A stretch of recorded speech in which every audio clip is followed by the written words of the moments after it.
Scanner में P0101 आया है तो एक गलती मत करना, सीधा मैप सेंसर का मत बदल देना, क्योंकि P0101 का मतलब इतना नहीं है कि सिर्फ सेंसर खराब है।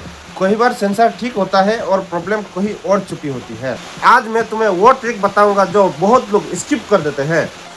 P0101 का मतलब सीधा है कि मैप सेंसर की रीडिंग इश्यू को सही नहीं लग रही है, यानी एयर का हिसाब गड़बड़ हो रहा है।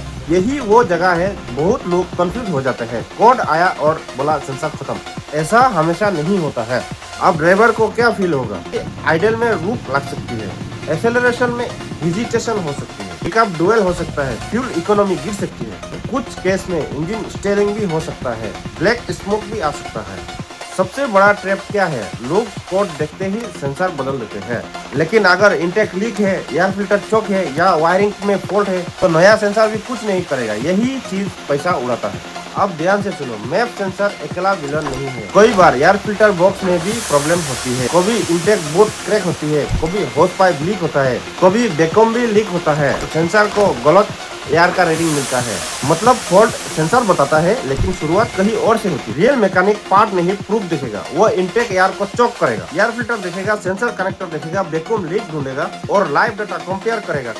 क्योंकि P0101 को डायरेक्शन देता है, फाइनल आंसर नहीं। अब एक इम्पोर्टेंट पॉइंट, अगर सेंसर डार्टी है तो सिर्फ सेंसर बदलना जरूरी नहीं, सेंसर को क्लीन करना भी एक स्टेप होता है। लेकिन ध्यान रखना, क्लीनिंग से पहले ये जानना जरूरी है कि सेंसर डार्टी क्यों हुआ। अब व्यूअर अक्सर सिम्टम देखता है, केस नहीं। हिचक रही है, झटका दे रही है, फ्यूल ज्यादा खा रही है और लोग सोचते हैं सिर्फ सेंसर खराब है, लेकिन सिम्टम और रूट कॉज एक चीज नहीं है। अब एक रियल केस का बात करते हैं जो मेरे पास में आया। सेंसर बदल दिया गया, फिर भी कोड वापस आ गया। दूसरी बार में एयर फिल्टर ठीक नहीं था, तीसरे में इंटेक बोर्ड में क्रैक था, यानी कि इंटेक में निकल। और हर बार कस्टमर सोचता रहा काम क्यों नहीं हुआ, क्योंकि पार्ट को ही सिर्फ चेंज किया जा रहा था, डायग्नोसिस नहीं हो रहा था सही तरीके से। पहला नंबर में एयर फिल्टर को चेक करेंगे, दूसरा नंबर में इंटेक बोर्ड को चेक करेंगे, तीसरा नंबर में वैक्यूम लीक को चेक करेंगे, चौथा नंबर में मैप सेंसर को चेक करेंगे और उस वायरिंग को भी चेक करेंगे, पांचवा नंबर में लाइव डाटा को चेक करेंगे, उसके बाद सेंसर को क्लीनिंग करेंगे। यही रियल डायग्नोसिस है। और एक कंफ्यूजन क्लियर कर देता हूँ, P0101 मैप सेंसर का है, mass air flow sensor, map sensor नहीं। मैनिफोल्ड एब्सोल्यूट प्रेशर सेंसर होता है।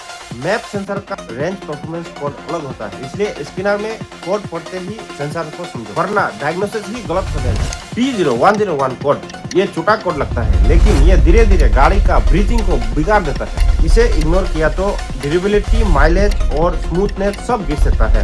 इसलिए याद रखो, कोड देखकर अंदाजा नहीं, सिम्टम देखकर डायग्नोसिस करना है। फ्रिक्शन गैरेज में गैस नहीं, यहाँ डायग्नोसिस प्लस प्रूफ के साथ में काम होता है। अगर P0101 आया है तो पार्ट को नहीं, पहले रीजन को ढूंढो।